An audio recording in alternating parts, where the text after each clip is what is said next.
ভারতের নবম রাষ্ট্রপতি পণ্ডিত কবি দয়াল শর্মা 1992 জুলাই থেকে 1997 সাল পর্যন্ত ভারতের নবম রাষ্ট্রপতি ছিলেন। কোথায়? ভারতের রাষ্ট্রপতি একজন হিন্দু মানুষ।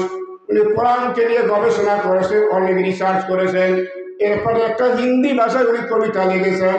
কবিতাটা বলবো বলবো তো মন দিয়া শুনবেন। ইট ওয়াজ এ কমান্ড ফর অ্যাকশন। কোরআন এমন এক কিতাব, এটা নিয়ে উনি রিসার্চ করেছেন, বলেছেন এমন সুন্দরভাবে রিসার্চ করেছেন যেটা খুব মন দিয়ে শুনবেন। আমল কি কিতাব থি, এটা একটা আমল করার কিতাব ছিল। কি ছিল? আমল কি কিতাব থি, অর্থাৎ কোরআন শরীফ ছিল আমল করার কিতাব। আমরা পড়েছি কিন্তু আমল করি নাই, যার জন্য আমাদের কপাল খারাপ। ওজনে কম দেয়, খাদ্যে ভেজাল দেয়, আছে কিনা? উপরে মাল ভালোভাবে সাজাই, ভিতরে 2 নম্বর আছে কিনা?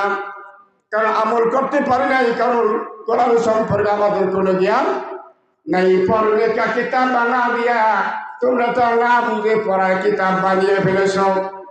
কবি বলতেছেন, মানে কিনা নবম রাষ্ট্রপতি, সমঝেন কি কিতাব থি, এটা বুঝে পড়ার কিতাব ছিল, পড়লে কা কিতাব বানা দিয়া। ওরে মুসলমান, তোমরা এই কোরআন না বুঝা বুঝা পড়তেছ। আসলে কি ছিল? বুঝে পড়ার কথা ছিল, কিন্তু পড়তেছি কি না বুঝা। মুদ্রা কর্মকা চিন্তা করলে কি, ও মুসলমান, এটা তো মৃত্যু ব্যক্তিকে জাগাতে এসেছিল। কথা বোঝে? সমঝেন কি কিতাব থি, এটা বুঝে পড়ার কিতাব ছিল, পড়লে কা কিতাব বানা দিয়া, এটা তোমরা না বুঝে পড়ার কিতাব বানিয়ে ফেলেছ। মুদ্রা কর্মকা চিন্তা করলাই থি, এটা মৃত্যু ব্যক্তিকে জাগাতে এসেছিল। জয়ুমুখী কিতাব থি, এটা জ্ঞানের কিতাব ছিল। এটা কি কিতাব? জ্ঞানের কিতাব ছিল। তলাবুল ইলমে ফারিদা আলা কুল্লি মুসলিমুনা ওয়াল মুসলিমা, প্রত্যেকটা মুসলমান নরনারীর জন্য কোরআনের জ্ঞান শেখা কি ছিল? ফরজ ছিল। কথা ঠিক কিনা? এদিকে তাকে খেয়াল করবেন, ওদিকে কিছু নাই। যতক্ষণ আলোচনা করব কোরআনের কথা বলবো ইনশাআল্লাহ। বলি ইনশাআল্লাহ। কোরআন না বুঝে পড়ার কারণটা কি, উপকার এবং অপকারিতা কি, তা আপনাদের জানতে হবে। সকালবেলা কোরআন শরীফ পড়েছে ম্যাজিস্ট্রেট সাহেবকে, বিচারপতি কোরআন পড়েছে, ফজরের নামাজ পড়েছে, কোরআন তেলাওয়াত করেছে, করে নাই? কিন্তু অর্থ সে বুঝে নাই।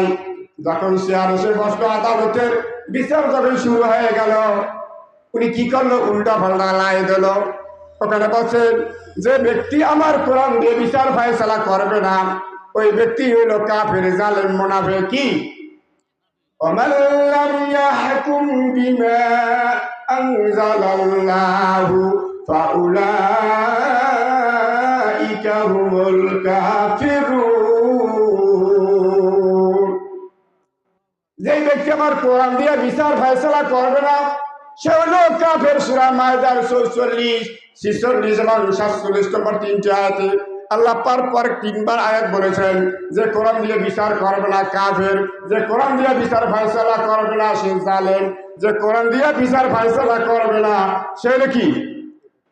জালেম, কাফের, জালেম। আর হইল ফাসিক। 3টা শব্দ ব্যবহার করছে। আমাদের সমাজে কোরআন শরীফ পড়ি, কোরআন বুঝি না। কথা কি ঠিক আছে না? যদি কোরআন দিয়ে আমি চলতে পারতাম, আমাদের জীবনটা ধন্য হয়ে যেত। এটা ছিল সৃষ্টির জ্ঞানের জন্য এসেছিল। সিরিত মাদ্রাসা কানি সাব বানা দিয়া, তোমরা ছেড়ে ফেটা মাদ্রাসার কিতাব বানাইয়া ফেলেছ। অর্থাৎ সৃষ্টির জন্য জ্ঞান দিতে এসেছিল কোরআন।